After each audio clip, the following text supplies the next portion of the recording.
6 दिसंबर 1956 इस सदी के महानायक क्रांति सूर्य बाबा साहेब डॉक्टर अम्बेडकर का महाप्रयाण दिवस।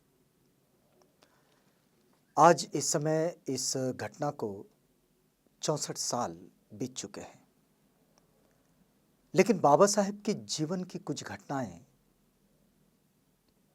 इतनी महत्वपूर्ण घटनाएं हैं कि वो घटनाएं हम सबको बड़ी खास प्रेरणा देकर जाती हैं। आज हम आपको बाबा साहेब के जीवन की एक ऐसी ही घटना दिखाएंगे और समझाएंगे और बताएंगे जो बाबा साहेब की जीवनी से हमने ली है। महापुरुषों का जीवन वैसे ही बड़ा संघर्ष का जीवन होता है और बाबा साहेब का जीवन ये सबके सामने रहा है। बाबा साहेब ने उनके जीवन में जितना संघर्ष किया, मानवीय अधिकारों की रक्षा के लिए, मनुष्य का जीवन और उसकी गरिमा, इन दोनों को सम्मानित करने के लिए, तो ये संघर्ष उन्होंने अपने जीवन के अंतिम क्षणों तक कैसे किया, इसको थोड़ा सा समझेंगे। देखिए, ये घटना है 1 दिसंबर 1956 की। उससे पहले 20 नवंबर को नेपाल की राजधानी काठमांडू में बाबा साहेब उस परिषद को अटेंड करके आए थे, जो परिषद बौद्ध धम्म परिषद थी और जहां ये चौथा एक विश्व बौद्ध सम्मेलन था। यहाँ से होकर आए थे बाबा साहेब।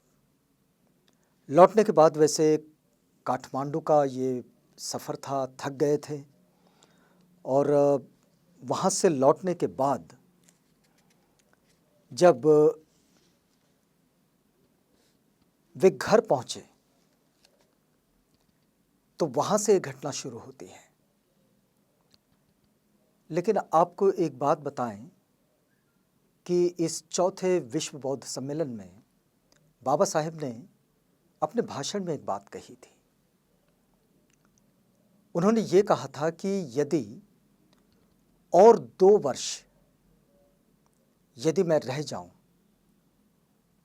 मतलब अगर 2 वर्ष का और समय मिले, 2 वर्ष की और आयु मिले, तो मैं भारत में 5 करोड़ बौद्धों को दिखा दूंगा। क्योंकि 14 अक्टूबर 1956 को वे एक दीक्षा समारोह पूरा कर चुके थे, जो पूरी दुनिया में एक ऐतिहासिक धम्म क्रांति के रूप में पहचानी जाती है। 20 नवंबर को जब वो वहाँ से सम्मेलन खत्म होता है और लौट कर आते हैं, तो उनकी स्थिति ये है कि वो इस संकल्प के साथ चल रहे हैं कि मैं 2 वर्ष अगर रह गया तो 5 करोड़ लोगों को बौद्ध बनाकर दिखा दूंगा। लेकिन वहाँ से लौटने के बाद जब वो काठमांडू से लौटे और सारनाथ होते हुए आए, तो वहाँ 24 तारीख को एक समारोह का भी आयोजन हुआ था, जिसमें भंते धम्म रत्न और सांसद रामधन उपस्थित थे। वहाँ बनारस में, सारनाथ बनारस का हिस्सा है, बनारस में बाबा साहेब का बड़ा स्वागत भी हुआ। बाबा साहेब का मन जो था वो सबके प्रति बिल्कुल दया और प्रेम का भाव रखने वाला मन था।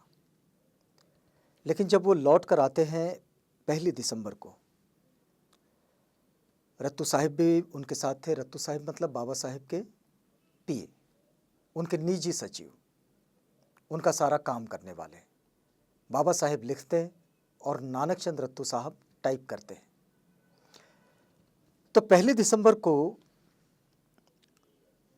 सुबह लगभग 7:15 बजे थे, बाबा साहेब उठे, एक कप चाय पी ली और उसके बाद उनका चेहरा बड़ा प्रसन्नचित्त था। तबीयत वैसे बहुत अच्छी नहीं थी, थकान तो थी, लेकिन चेहरा प्रसन्नचित्त था। और उसी दिन शाम को वे मथुरा गए और मथुरा में जाकर वहाँ जो प्रदर्शनी लगी हुई थी उस प्रदर्शनी को देखा।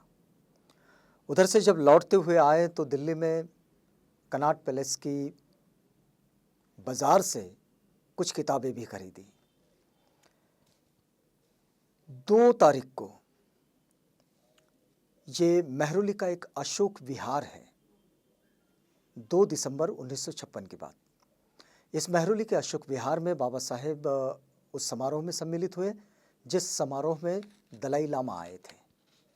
वो तथागत के प्रादुर्भाव के 2500 साल यानी कि 2500 साल पूरे होने का वो एक विशिष्ट महोत्सव था। वहाँ दलाई लामा उपस्थित थे, बाबा साहेब वहाँ पर पहुँचे और वैसे वे थकान के कारण स्टेज पर नहीं गए, मंच के नीचे ही वे आराम कुर्सी पर बैठे।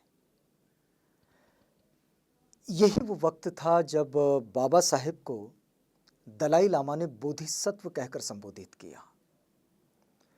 ये वो नहीं जानते थे कि इसका जो आगे प्रभाव पड़ने वाला है कि लोग इस बोधिसत्व को बोधिसत्व के रूप में जानेंगे, लेकिन दलाई लामा जी ने इस वक्त बाबा साहेब को बोधिसत्व कहकर संबोधित किया।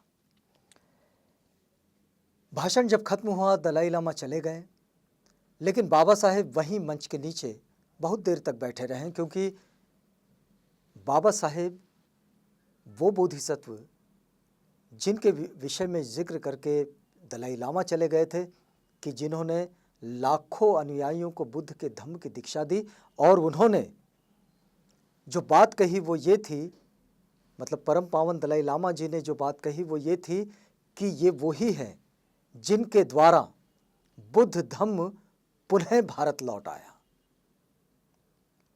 अब वे चले गए, लोग उनके साथ जुड़ गए और बाबा साहेब के चरण स्पर्श करने लगे। ये स्थिति देखकर वहाँ जो उपस्थित भिक्षु थे, वो भिक्षु भी बड़े अचंभित थे कि जिस दृश्य को उन्होंने बरसों नहीं देखा था, वो दृश्य उन्हें देखने को मिल रहा था। जब 3 दिसंबर की बात आई, तो 3 दिसंबर को भी एक बड़ी महत्वपूर्ण घटना हुई कि बाबा साहेब के यहाँ जो माली थे, बागवानी जो करते थे, उनकी बीमारी के बारे में उनको पता चला और बाबा साहेब ने जबकि उनको चलने फिरने में बड़ी कठिनाई हो रही थी, तब भी उन्होंने नानक चंद रत्तू जी के कांधे का सहारा लिया, हाथ में एक लकड़ी ली और उस लाठी के सहारे और नानक चंद रत्तू जी के कांधे के सहारे वो उस माली से मिलने गए, उसके तबीयत के बारे में पूछा, उनसे बातचीत की और फिर उसके बाद वो वहाँ से लौट आए। ये वक्त भी बहुत देर रात का हो चुका था। तब उन्होंने उनको ढाढ़स भी बंधाया कि भाई आप ठीक हो जाओगे, ये दवा का प्रबंध आपके लिए करवा देते हैं, और वो किया गया है। तो ये सारी बातें उनको बताई। इसके बाद वक्त आता है 4 दिसंबर का। एक बात आपको इसमें बताना बहुत ज़रूरी लगता है कि 16 दिसंबर 1956 को बाबा साहेब ने एक बड़ा दीक्षा समारोह का आयोजन मुंबई में कर रखा था और वहाँ दीक्षा का एक बड़ा महोत्सव, बड़ा समारोह होने वाला था, जहाँ बाबा साहेब स्वयं बुद्ध धम्म की दीक्षा देने वाले थे। ये 16 दिसंबर की बात थी। तो 4 दिसंबर पर हम लोग थे।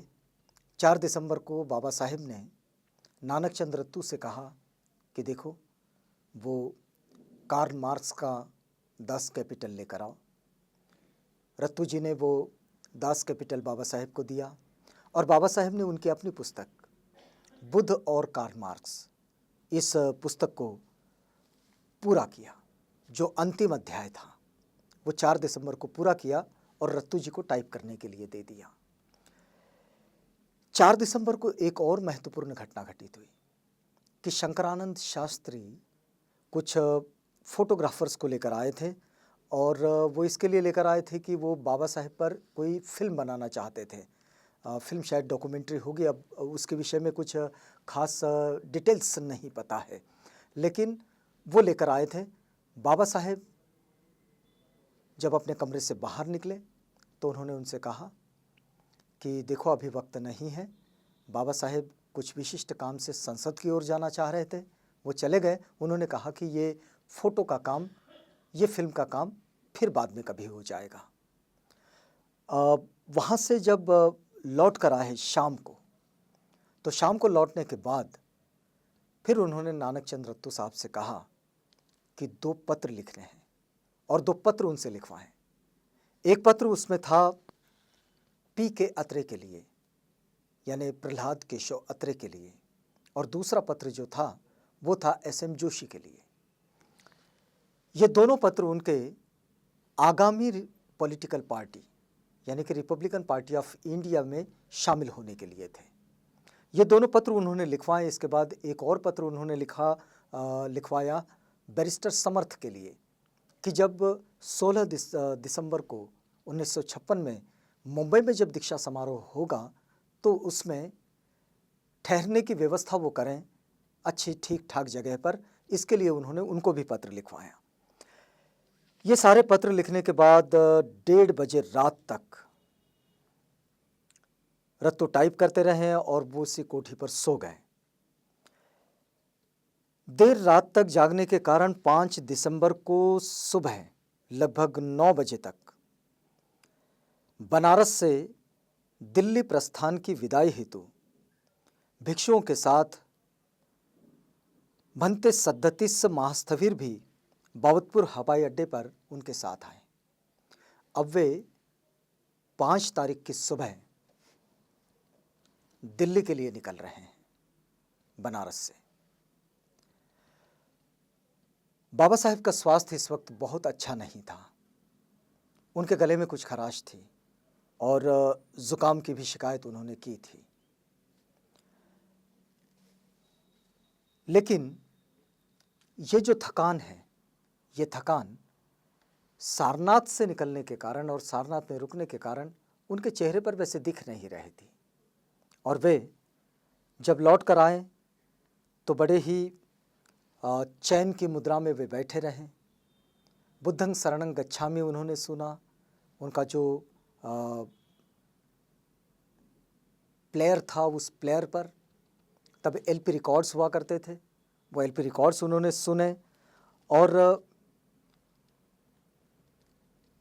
उनका रसोइया जो है सुदामा, वो भी उनसे ये कहने आया कि बाबा अब भोजन तैयार हैं, आप कर सकते हैं।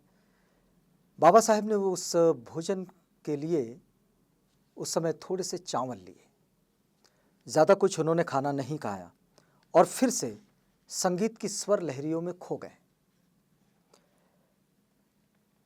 इसके पश्चात फिर रत्तू के सहारे पुस्तकालय की ओर गए। हाथ में उनके वही लाठी जिसके सहारे वो चलते थे, उस लकड़ी के सहारे वो आगे बढ़े और धीरे धीरे आगे बढ़ने के बाद रत्तू से वो प्रस्तावना मंगवाई जो बुद्ध और उनका धम्म इस ग्रंथ के लिए उन्होंने लिखी थी। उस प्रस्तावना को फिर से पढ़ा, उसको अपने पास ही रखने के लिए कहा। रत्तू जी से कहा कि भाई देखो, अभी दिन भर का काम पूरा हो गया है। 2 दिन से रत्तू घर पर नहीं गए थे। उनसे कहा कि आप अब घर चले जाओ, आराम करो। और बाबा साहेब रोज़ की तरह अपनी सारी पुस्तकें लेकर अपने बिस्तर पे चले गए। ये रात में 11:30 बजे के बाद का ही वक्त था। नानक चंद रत्तू साहब उनके संस्मरणों में इस बात को लिखते हैं। इस वक्त किसी को ये नहीं लग रहा था कि किसी कोई अप्रिय घटना की ओर कोई संकेत मिलते हैं। बाबा साहेब रोज़ की तरह अपना काम कर रहे थे। हाँ, ये ज़रूर था कि वे थोड़ी थोड़ी तबीयत को ठीक महसूस नहीं कर रहे थे। लेकिन जब 5 दिसंबर के बाद 6 दिसंबर का जब वक्त आया तो स्थिति ये बनी कि बाबा साहेब ने काफ़ी देर तक उस प्रस्तावना और परिचय को पढ़ते ही रहे।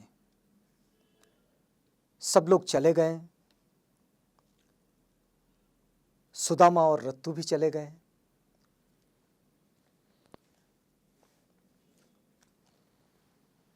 और 6 दिसंबर का वो वक्त जब बाबा साहेब का महाप्रयाण हो गया, जो सुबह का वक्त था। इस पर पंडित राहुल सांकृत्यायन जी, जिन्होंने आधुनिक बौद्ध धर्म का जो साहित्य है, बौद्ध धर्म का जो आधुनिक साहित्य है, उस साहित्य को हमारे पास लाने के लिए बहुत कड़ी मेहनत की। उनका ये कहना था कि अफसोस कि डॉक्टर अंबेडकर का संकल्प पूरा नहीं हुआ। उस समय भी वे शरीर से बेकाबू थे, लेकिन कौन आशा कर सकता था कि 2 महीना भी पूरा नहीं होगा और वे अपना संकल्प पूरा नहीं कर पाएंगे।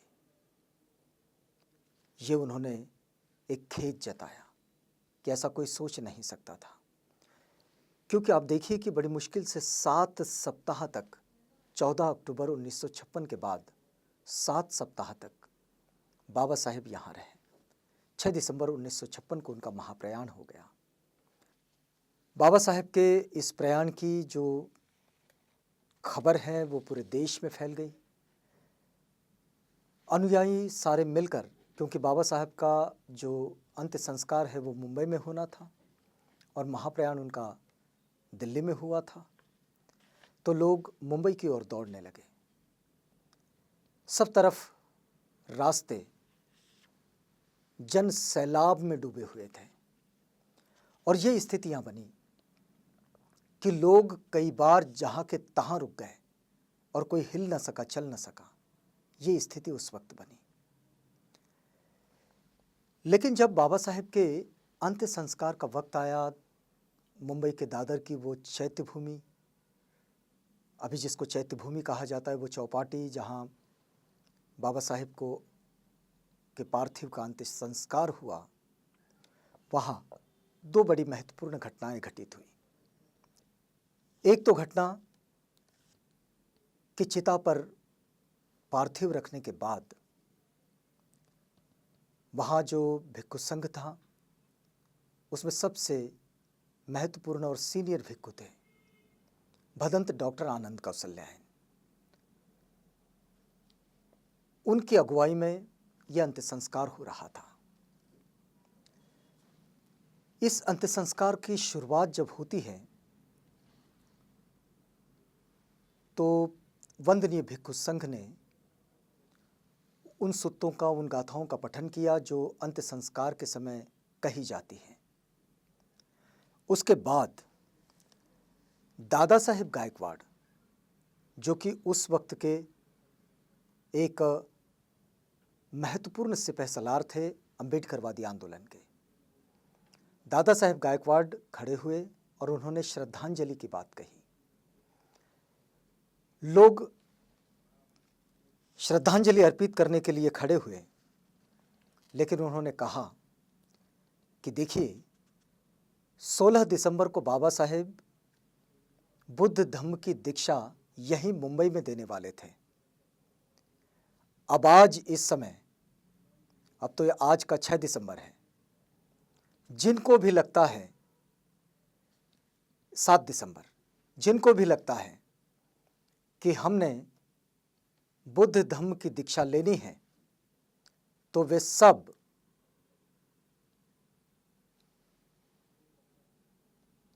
अपना हाथ ऊंचा उठाएं और साथ आ जाएं। लोग खड़े हो गए, लाखों लोग। भदंत आनंद कौशल्यायन जी ने त्रिशरण और पंचशील प्रदान किया और ये लाखों लोगों की दीक्षा उसी समय चैत्य भूमि पर हो गई। इन हाथ उठाने वाले लोगों में पी के अत्रे भी थे, मतलब प्रहलाद किशोर अत्रे भी थे।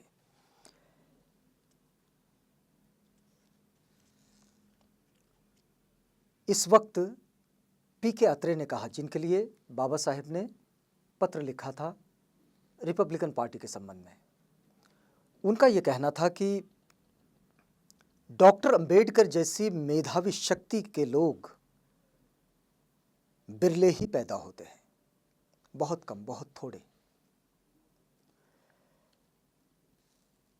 उसके बाद उन्होंने बाबा साहेब के जीवन का, उनके संघर्ष का, उनके इतिहास का और उनका जो साहस है उसका उन्होंने वर्णन किया और फिर कहा कि ये जो बाबा साहेब ने किया, ये सब उन्होंने अकेले ही इस रूढ़िवादी हिंदू समुदाय के खिलाफ ये संघर्ष किया और अकेले किया, जो मनुष्य मनुष्य में भेद करता है, उसके खिलाफ ये संघर्ष बाबा साहेब का अकेले ही चलता रहा। फिर उन्होंने कहा कि इस वक्त हमने इस चुनौती को स्वीकार कर लेना चाहिए कि जो जो बाबा साहेब की इच्छाएं रही हैं उन सब को हम पूरा करेंगे। इसके बाद बाबा साहेब के बेटे, वैसे सब पूरा समुदाय बाबा साहेब को बाबा कहता था, तो और आज भी कहता है, तो सब तो उनके बेटे हैं ही, लेकिन यशवंत राव, जिनको भैया साहेब अम्बेडकर के नाम से जानते हैं, यशवंत राव आगे बढ़े और उन्होंने चीता को अग्नि दी और उसके बाद एक बड़ी सभा का आयोजन हुआ, जिस सभा में बाबा साहेब को श्रद्धांजलि दी गई और ये अंत्य संस्कार का ये जो कार्यक्रम है, ये कार्यक्रम इस तरह खत्म हुआ। ये अंत्य संस्कार का कार्यक्रम संपन्न हुआ उन सब लाखों अनुयायियों की उपस्थिति में, जो अनुयायी इस चिता से जलती हुई वो आग जो अपनी आंखों में भरकर लेकर चले गए, वो आज तक गैर बराबरी के खिलाफ जो बाबा साहेब ने संघर्ष शुरू किया, मानवीय हकों के लिए, मनुष्य की गरिमा के लिए, उस आंदोलन के प्रति वे आज भी समर्पित हैं और आज भी वे अपने इस आंदोलन को आगे बढ़ाते हुए बाबा साहेब को याद करते रहते हैं।